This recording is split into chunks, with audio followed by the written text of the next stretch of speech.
So it looks like we got a great crew on board today.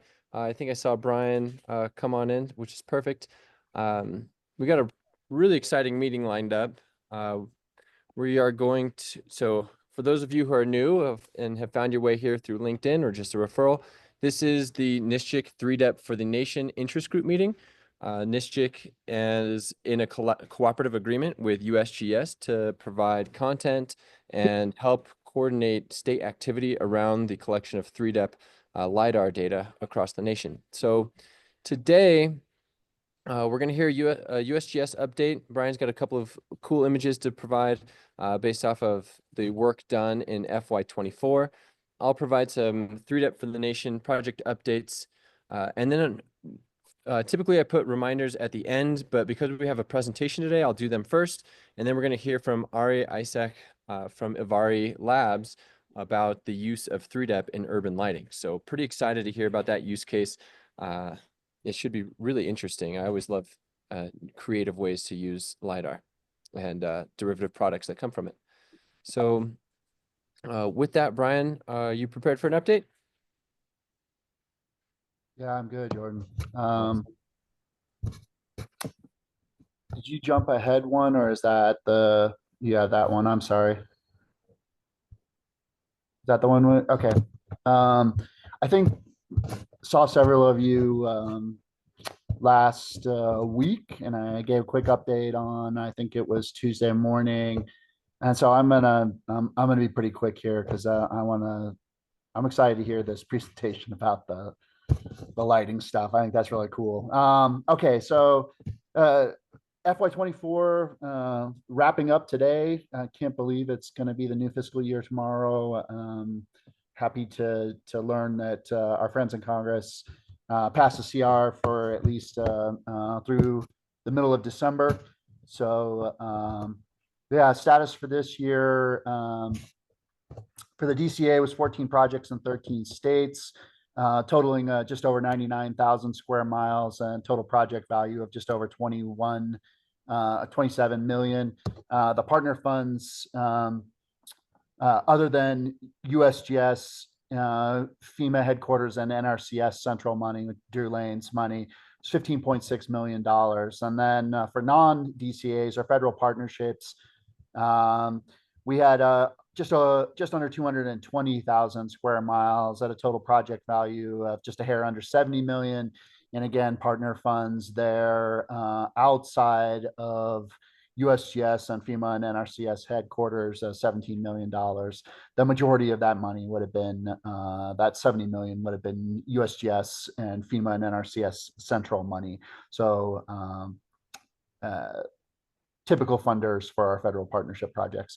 So for the year, just under 320,000 square miles. That's about 40,000 less than we did in FY23. Total project value of just around 97 million, which is about 10 million less than what we had in FY23. And total partner dollars were 32.6 million. And for the last time there, that does not include USGS money or the FEMA or the NRCS headquarters money. As slide shows, FY25 DCA deadline passed last month. We received a good number of proposals, and my team's going to start reviewing those starting tomorrow. And so this afternoon, I'm going to be looking at project submissions, and we'll start to be able to make some decisions as we get into October. So we're excited to get those reviewed and see how things shake out. So that's that part of the update. And then Jordan, do you have that other slide? Yeah, I think this one is cool, and I shared this one with at the NSGIC meeting, at the annual meeting last week. And the thing that I really think is neat about this, the slide on the left is the acquisition status at the end of FY23. And we think, give or take a couple of minor manipulations that Allison and the analytics team, Allison, Jason, and Michelle are working on. This is what it on the right will look like, what the status of 3DEP is at the end of FY24. And so notice the big California project and the Arizona project on some tribal lands in Arizona. And the big thing here that's a take-home message is that medium green color is our contributed data, and we've resolved a large amount of contributed data projects this fiscal year, either by contracting for corrections from the original data provider, or in some cases going out and recollecting those areas with data sets that we weren't sure we're going to be able to pass. We'll be able to report a percent of the nation here pretty quickly. Again, Allison and Michelle are working on that, but we were at 94.7% at the end of the nation or percent of the nation available at the end of FY23. And I anticipate that'll jump up here a few percentage points as we tie a bow on FY24. And so looking forward to FY25, and happy to take any questions if folks have them. Awesome. Thank you, Brian. Thanks, We got a Greg. comment in the chat here from Matt. I know the last year the DCA remained open until the project funds were allocated. As far as I am aware, you haven't began accepting proposals, but do you have a response to Matt's question here on how much project funds are remaining for FY25? Yeah, we haven't even made any determinations yet, and I don't know the budget. I'm optimistic that our budget will be somewhere similar to what it was last year, but we'll have to see kind of how that shakes out. It's a lot of other buckets of federal money that have to go through the same process as USGS does, to see how the appropriations come out. And so I think we'll be able to start making a few determinations on DCAs here in the next couple of weeks, based on continuing resolution. But I may be restricted a little bit on how far I can go until we have a little clearer idea what the budget is. And so in terms of additional DCAs, we'd certainly encourage people to apply. We'll just kind of have to see how things shake out. We stayed open until early June. This last, well, it's not yet this fiscal year. Will be this last fiscal year tomorrow. But we stayed open until June this year, and I would anticipate we'll be able to try to do something similar this year, and just kind of see how things go. But that's the best I can say right now. Just don't know. Great. Thank you, Brian. Does anyone else have questions for Brian? Let's see, we got okay, cool. Thanks, Matt. Right on. Okay. Well, thank you, Brian. Always appreciate your updates. We've incredible progress in FY24. So really excited to see this map fill out.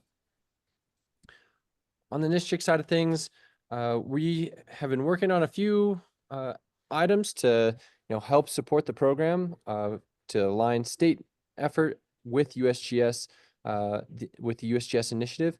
As part of that, we're creating a overarching 3D NTM planning guide. This will build off of the previous 3DEP planning guide and include the hydrography portion of 3HP. So we showcased that a little bit at the annual conference and had a workshop around that. Got a lot of really good feedback, and we expect to publish that by the end of the year.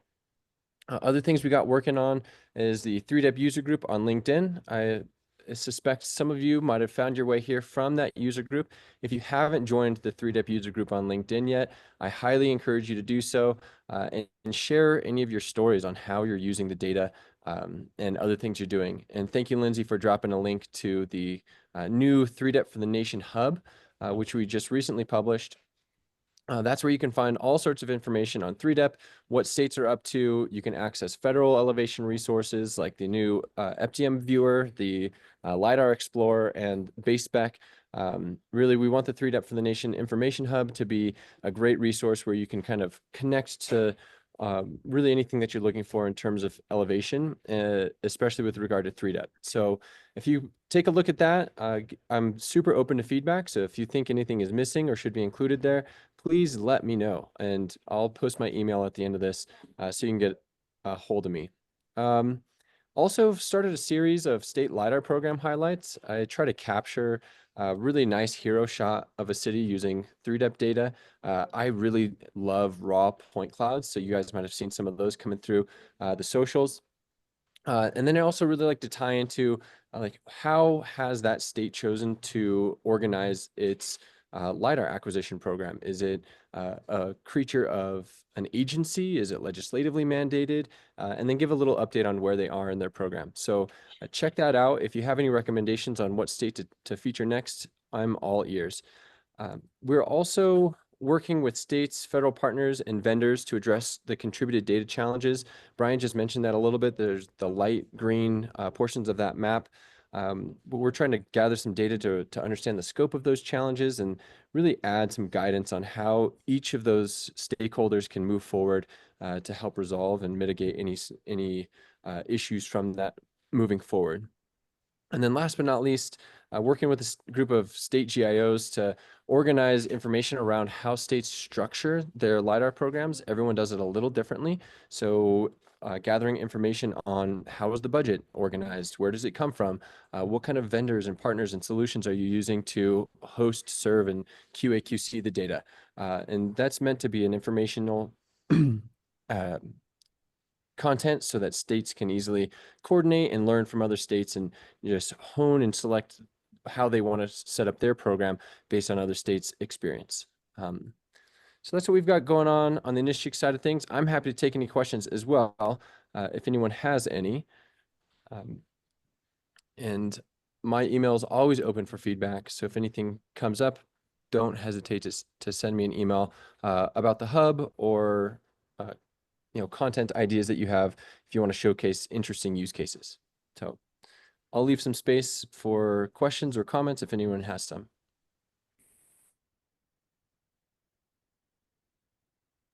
Cool, that's great. Because it means we get to, annual conference recap, right on. So this is a this is a nice point cloud of San Antonio, where we just had the NSGIC annual conference where state leaders, federal partners, business partners, and folks from academia get together to discuss all things geospatial. The things that we covered there in the 3D side of things, we had a planning guide workshop, got a ton of really great information around what states and business partners are looking for with the 3D NTM planning guide. And for those of you who are new, that's the 3D National Topography Model, which includes the 3D elevation program and the 3D hydrography program. We also had a 3D NTM breakout breakfast. This was more of an update. We heard from USGS, we heard from NSGIC, and a few different states were able to give us updates on their programs and the successes that they're having and some of the challenges that they're facing. And then the best thing about the conference is always the ad hoc conversations, a lot of really good idea sharing and information and just kind of general strategizing that can happen in person that it's difficult to have over digital conferencing. So really excited to bring the things that we learned at the conference into the fold and incorporate them into the content and the collaboration of the program. So did anyone have any sort of highlights from the conference or any questions that you want to ask around what we discussed there?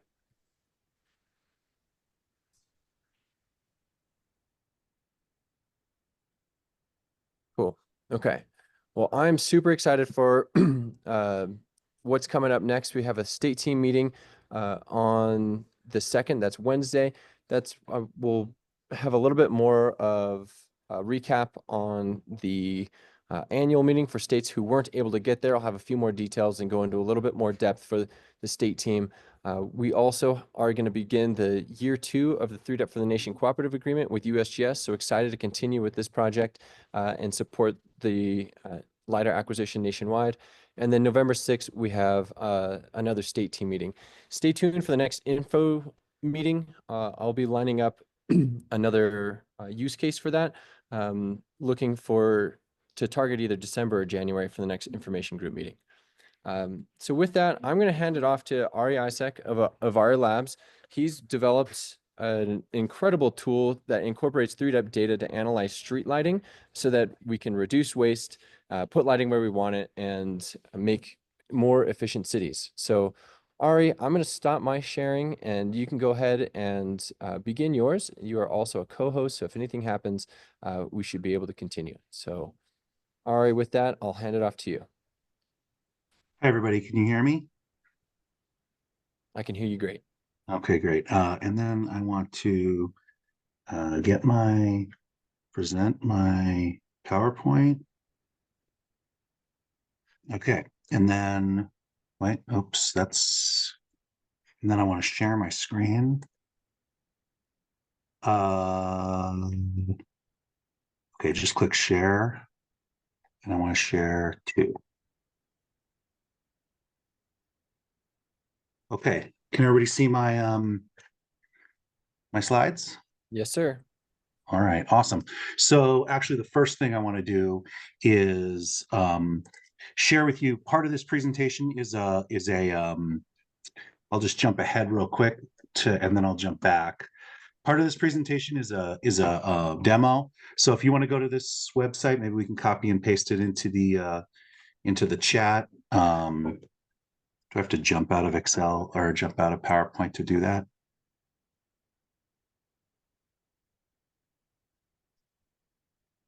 Maybe. Second, I'm sorry. Let me do this. Okay, and then let's get it into the chat. Zoom chat.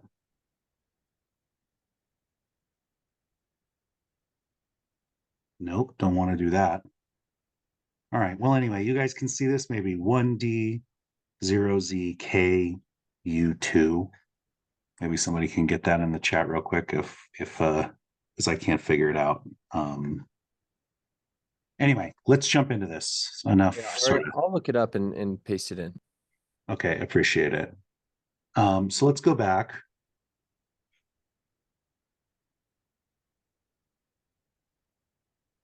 Okay, here we go. So street lighting. Well, first of all, I want to thank Jordan and I want to thank all of you for managing elevation data.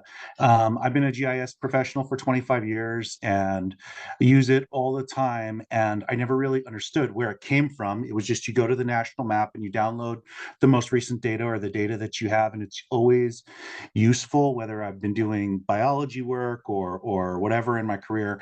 And it continues to be useful as we delve into, the lighting world. And by lighting, if you go to like the Esri Industries page, they're not going to have a section on lighting. They're going to have lighting is sort of hidden in the utility network under, street lights. And they're clearly talking about street lighting as an asset, what kind of pole it is or whatever. But people don't really talk about the light and where the light goes. And light can have a huge impact on how we live our lives. It can, encourage consumption. It can save lives by getting light in the right place. It can, we can waste a lot of energy using light. And so we believe that GIS is, the way to solve this problem, the way to make better decisions about light, about where light goes. As you can see in the image here, this house is just like blasted with light. There's like barely any effort to like keep the light on the street or on the sidewalk. And the front of this house is just lit up. You can see the shadow of this little tree. They probably have blinds. Maybe you guys have blinds, blackout shades to keep the light out. And the frustrating thing about it isn't only that, there's light where we don't want it and we have to buy blackout shades and put it up, but also that we're wasting energy to put that light there. And it's very easy to basically pick the right luminaire to go on that street light. So it sends the light down the street. There are what are called distribution types. And so a type 2 or a type 3 would send the light down the street. This is a type 5 that basically blasts light everywhere. On the other hand, we do a terrible job of getting light where we want it. Lighting is highly effective at reducing, providing for transportation safety. And we basically we need to get light in crosswalks. I don't know if you know, but pedestrians are pedestrians at night. The New York Times had an article about pedestrians at night that are dying at higher rates than ever before. And I don't know if most of the uptick in crashes recently have been at night.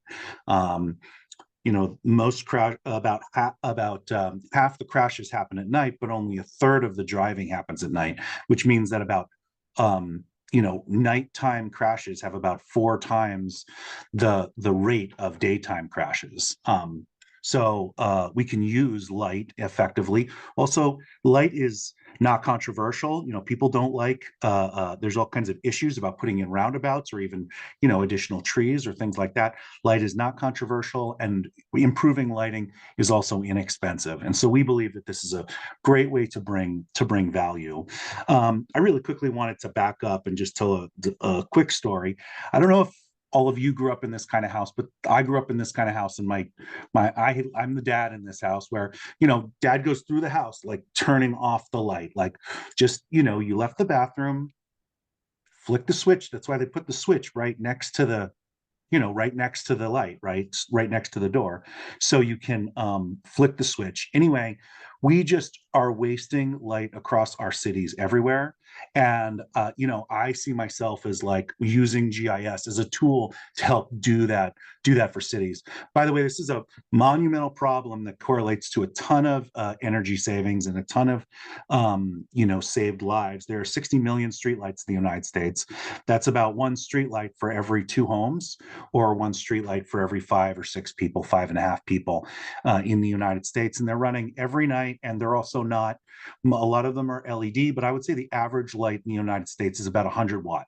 And I believe that we can save 25% energy savings just by getting the light where we want to go. For example, the city of San Diego spends upwards of $4 million a year just on electric bills for streetlights. We can cut that. We can save them $1 million a year just by using GIS to figure that out. And obviously, we want to do that for every light, in America, every light in the world, maybe, right? Because it's all done wrong. So I want to dig into the details of all of that. So next slide. Oh, slide. I got to do it here. Okay, so these are the big 3. There are other benefits, but we have energy savings. And I'd say energy savings correlates to not only that $1 million that we can save the city of San Diego in their electric bill, but also we can expand the life of the luminaire by running it at a lower wattage. There's something called LM70 and LM80, where especially LEDs, they dim, they have to last, 10 years or 15 years, and their lumen depreciation goes down, so we can extend the life of the luminaire. We can also reduce maintenance by running the light at a lower temperature. So there's those additional savings too. Transportation safety, I talked a lot about it. We need to if we use lighting specifically to save lives, we will have a huge impact, because there's like this peak right when the street lights start taking over. It's not rush hour. It's not other aspects. It's that the street lights are not as good as the sun at providing light for transportation safety. And then there's environmental. The brightest light a salamander has ever seen outside of, before humans lit everything up over the last 100 years, is 0.2 lux. We are regularly putting, 30, 40 lux on the ground across the United States. So, just 1 lux is 5 times the brightest moon that salamander has ever seen. So we want to keep light out of wild areas, out of protected habitats, so that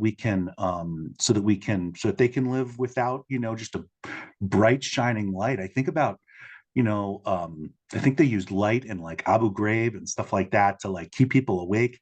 We black out the shades. We need darkness for our own circadian rhythms, and animals do too. Even agriculture. If you look at, agriculture, sometimes you can see that the light is, if there's a street light, that the light in the area, the plants in the area are not as effective. There's also dark skies concerns. If we can just get the light in the right place, we use less light. That's less light that's just going up into the atmosphere.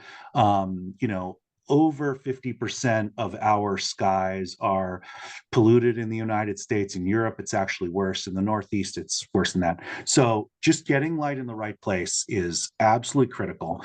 As I mentioned, there's other benefits, you know, encouraging consumption in vibrant downtown areas. There's all kinds of different ways to use light. And I see it as our response or my responsibility to help get light in the right place to facilitate these goals.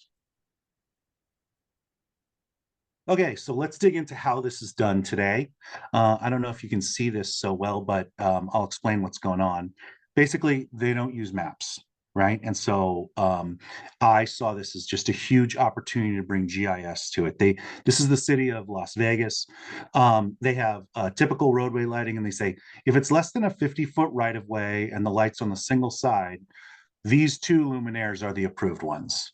So the city of Las Vegas has 50,000 streetlights, a little bigger, a little smaller in San Diego. But this one row here correlates to about 70% of those streetlights, right? So, and think about all the different variation in the world that goes into this one row. The road could turn to the left, the road could turn to the right, the light could be higher or lower, the light could be on a certain type of mast out in the street a certain way, it could be angled a different way. There could be a bike lane, there could be outdoor dining, there could be all kinds of things that impact the decision to use one of these two lights, which are, you know, one's created by GE and the other's created by Signify. But we basically light, this shows that we sort of light our streets the same with the precision and the detail that we like light our basement. You walk into the basement, you turn on the switch, the light's got to turn on. That's really what we care about. We don't really care about the color of the light. We don't care about that it's effective or whatever, but we could do such a better job. So you can see here, if it's 51 to 60 foot right of way and the lights are staggered on opposite sides of the street, you get these two, 61 to 80, these two, and more than 100, these two. Then we have some, these are decorative lights. These are also decorative lights that correlate to a specific part of town. These are decorative, whoopsie. And then here we get into intersections. So if there's an intersection, a typical intersection lighting, you get to use these two. And then these again, these are Cobra Head, but they're for a specific part of town, right? That chose this. Anyway, we cannot break a city like Philadelphia or Boston or Phoenix or whatever. We can't break it down into, like, what are we talking about? 6 basic typicals and apply that across the board. Our world is just too diverse. And the most important thing that they overlook is elevation change. Everything is designed flat. Every choice is designed in relation to being flat. So obviously, I don't need to convince you guys that GIS has something to offer in this space.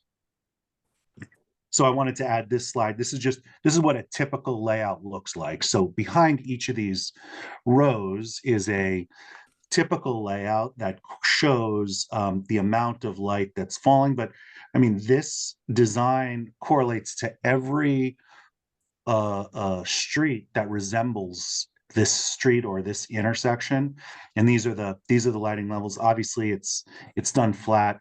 The thing is, they're really excited because you can import a CAD drawing into this and use that as the typical layout, but they're still not designing for the actual things that actually exist in the real world. And so that is where we believe that we have an opportunity to really provide value to the lighting industry. All right, so I'm going to get into some examples.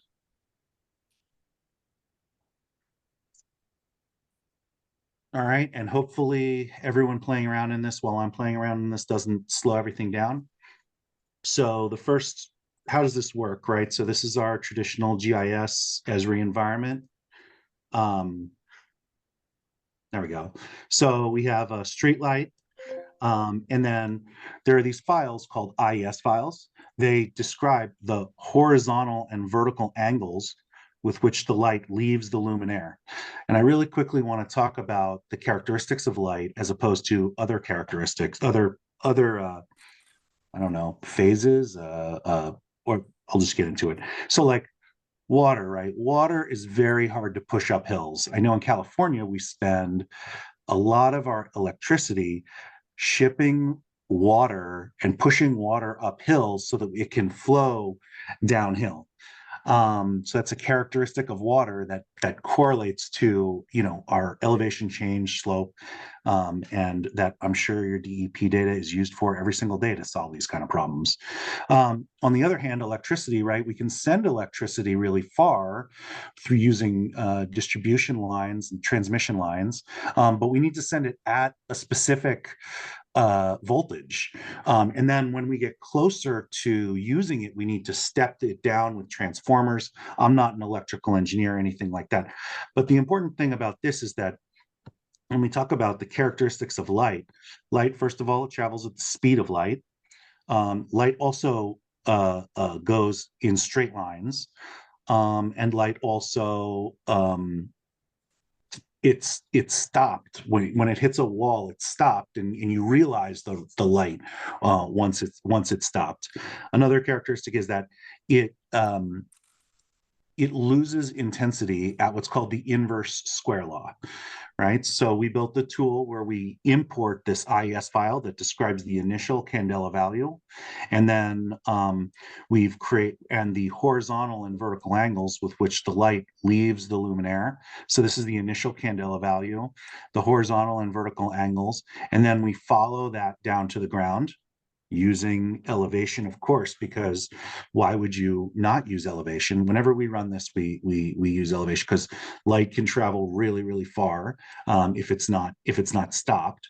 So we've built this tool to figure out where light goes. This is called a 3D volume that shows the area where the light is above 1 lux. So you can see we're getting 1 lux on the sidewalk over here and 1 lux over here. I think can someone mute? I'm hearing some, okay. No, okay. Anyway, right, but then we take those values that are on the ground and we interpolate what we call an illumination surface, right? And then we do this for every light in every city. Obviously, we can put different IES files at different luminaires so that we can see the amount of light that falls on the ground. Another failure of the typicals approach is what they do is they design the Cobra heads to meet the lighting standards, which might be 7 lux on the roadway. But then if there's decorative fixtures in between, they don't take those into account at all. So, and that's because in some cases you can't divide up a city into enough typicals to meet all of the variations. So like in front of our office in San Diego, we have luminaires on corners, then we have staggered decoratives, and they were designed separately, which means that we're overlighting and we're way over lighting the amount of light on the street. We should be using both of those luminaire light sources to meet the standards. And this happens across America all the time. I'd say it's over 30% wasted. And then we can take our illumination surface and we can create contours and points which represent lux values. So you can see we're getting about 10 lux right below here, but at the end here, we're getting about 1 and 0. And then we can put all the lights together and look at different places or where areas are creating what's called light trespass, which is light where you don't want it, basically in front yards, and add it all up together. So you can zoom in on anywhere, and this is a very hard concept for non-GIS folks, scale dependencies. And so like here, we're getting over 50 lux. So just to tell you, that's pretty high. Remember, the salamander's 0.2 lux. right? So we're many multiples well beyond, and we're even getting, 4 lux out here. The resolution on this particular image isn't fantastic, but this is Pittsburgh, by the way. Just wanted to share. We like Pittsburgh as a good example because Pittsburgh has a ton of elevation change. So we've mapped all of Pittsburgh. If we look at an area like this, so I think the image will come in, hopefully. It's a slow service, but you can see we're getting like 36 lux.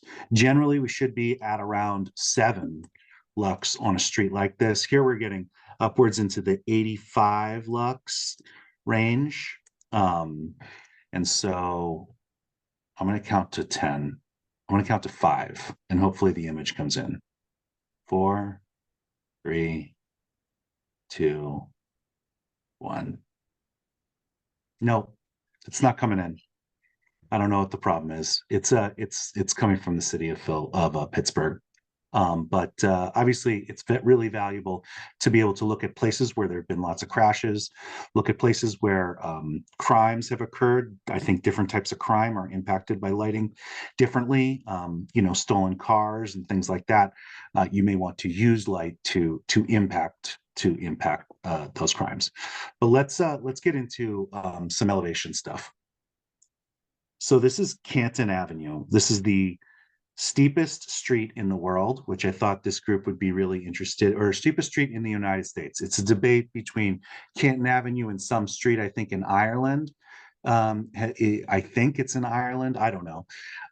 But Canton Avenue. So you can see if we turn here, you can see that the light is being sent from this luminaire all the way down the street. So this is also being the busy the street from it's got let me back up here, jump into here. Let's go look at what Canton Avenue really looks like, right? And then we can make some decisions. But basically, each of these lights were chosen because they were designed once. This is a quiet residential community, and they were designed once, and they just put them in. So this is Canton Avenue, and if you want to, oh geez, this is Canton Avenue, and they have these stairs that run up the side. We got a light in the middle, and we got a light at the end that's sort of at an angle, and it's got a lot of elevation. But this is like a quiet residential community. This is not like a busy street or anything. By the way, headlights provide all the work for the driver above 25 miles an hour and below. So this is obviously not 25 miles an hour. If you want to, you can. There's all these cyclists that like try to bike up the street and like fall over. So that's fun if you want to do that. But you can see that as you head up this, there's a possibility that if we put an LED in here, that the light will shine directly into a driver's eyes, and that could potentially cause problems. There's this disability glare group amongst the lighting community that would like us to build a tool to figure out whether those rays that we looked at earlier are hitting a driver in the face directly, and whether that's causing glare. Usually, there's certain angles. It's not just because we have in our cars we have a roof, so the roof blocks the light as we're heading underneath. But as we go up a hill like this, we want to be able to show this. But this street was designed flat, but you can totally see that this luminaire, which is actually facing the wrong way for some reason, is sending the light down the street, and combining with other light. This is 1 lux, and so it's combining with this other luminaire. I think I might have, and this is the existing lighting. We can also turn on the proposed lighting. So this is Cooper's design to send the light, but you can see there's a decent amount of light that's going into the street here. And then there's another company called Lumec. And we can see their design, and we can compare them, and we can figure out which design is using the most, which design is creating the most light trespass, which design is illuminating our bike lanes and our crosswalks better. This is, again, this is inherently a geography question that GIS is not being applied to in any sort of big way, even though in my mind it really should be. So let's look at another example. Does anybody have any questions, by the way? No? Okay, I'll keep going. Oh, here's the other example of the different manufacturers. So we helped the city of Pittsburgh identify which manufacturers were doing all of these different things better, and that way they chose, or they haven't done it yet, but they'll choose one of these two manufacturers, and that's really the big money in these jobs, which is, which luminaire are you going to buy? Because at this point, LEDs are a lot more expensive in the short term, but a lot less expensive in the long term. It's a obviously I think it's about a $40 million decision which luminaires they're going to buy to install in Pittsburgh. So I think we're adding a lot of value to that. I'd like to look at a different neighborhood, which is the slide that Jordan brought up at the beginning. You can see here the light is traveling all the way down the street, and this line here is the zero line, so you really are getting a decent amount of light here. Now in Pittsburgh, obviously there's vegetation here, which goes into our desire to use DTMs. Obviously the vegetation is not going to stop all of the light, but it will stop some of the light. And so we're working on multiple different ways of determining how to use that. Maybe there's some sort of like costing associated with it, like a travel cost, as you hit intersections or stop signs, some sort of cost for the light as it hits a tree. But trees aren't designed in AGI 32 in the lighting design software. They're not accounted for. So whenever people ask, I say, yeah, we can do it. But also we're doing a million times better when you're designing a full city than AGI 32 and their typical process. By the way, on most of these jobs that we're involved in, what they're really doing is just taking one luminaire off and putting another luminaire on. They're not moving poles, installing new poles, or moving mast arms so that the light goes where they want it to. They're just choosing a single luminaire to replace the old one. And generally, these jobs can save just by going from one old to a new LED, going from HPS to an LED. You're saving 50% energy savings, but that doesn't mean that the lighting is any more specific. It's our assertion that the lighting community the major benefit to the lighting community is better lighting, as opposed to just converting lights to LED, which is great, or can be great, but there are a series of negative consequences to them also. So again, this is, I think this is Phillips's coverage. So you can see that these numbers do not correlate directly to the line. That's because each of these are done individually per each light, but these are added together. So these two luminaires, their illumination is added together, which is why you're getting like 1.6 outside of your one lux area. So there's like 0.8 contributed from that one and 0.8 contributed from that one. And then here I think this is a 40 watt Lumec design, right? And you can see there's less waste, but you want to balance that with, are we illuminating our bike lanes and our crosswalks properly? And so that's how we think we can add value, and GIS can add value by helping make better design. So let's jump back to the PowerPoint.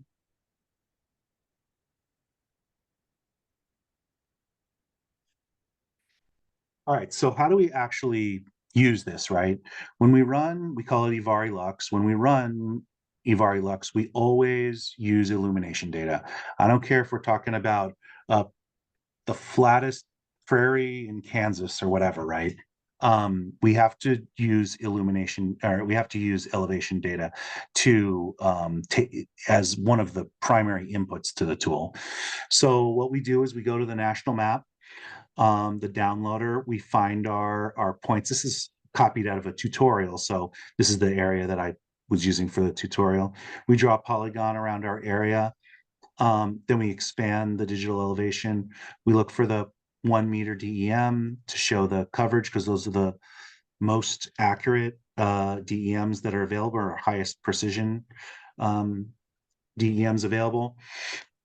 And if we don't get full coverage, then we'll move on to the 1/9 arcsecond DEM. And that worked well for this example. So we downloaded it, we extract it to file. We have to clean it and standardize it. We need to run Ivari Lux and state plane, local state plane coordinate system. So we mosaic all of our input rasters into one raster, and then we do raster calculator. It's got to be in feet, so we multiply it by 3 point whatever in order to get all the values in feet. And then we project the raster into state plane, the local state plane, and then we have to define the projection, and we delete all our intermediates.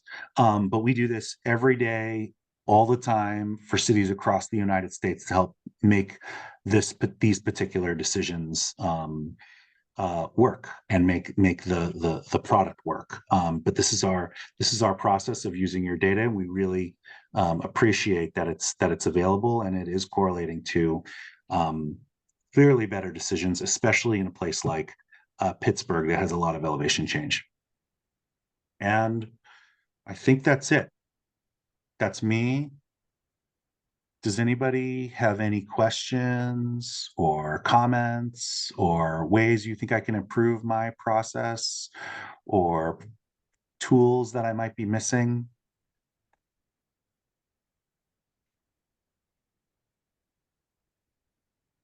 Awesome. Thank you, Ari. Very much welcome questions. And I have to say, a lot of us are coming off of a week of NSGIC conference, which I forgot to prep you on that. Might be a little bit in recovery right now. But really cool to see how elevation and how it's specifically being incorporated into your product to show how light is actually interacting with the real world. So does anyone have any questions or comments around how Ari is using 3D data to analyze lighting scenarios?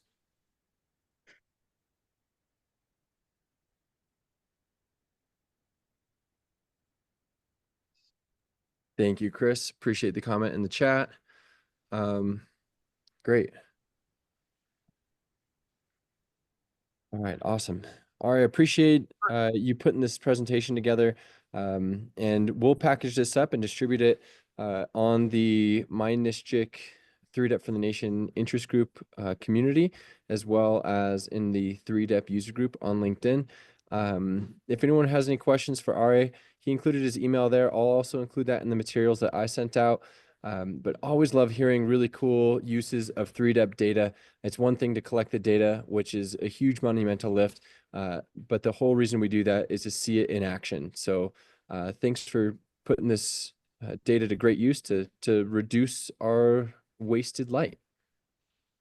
Thank you, Jordan. Thank you for having me, everybody. All right, everyone. Thanks for joining this 3DEP information group meeting. We'll see you next time. Really appreciate y'all coming out. And for those on the state team, I look forward to seeing you on Wednesday.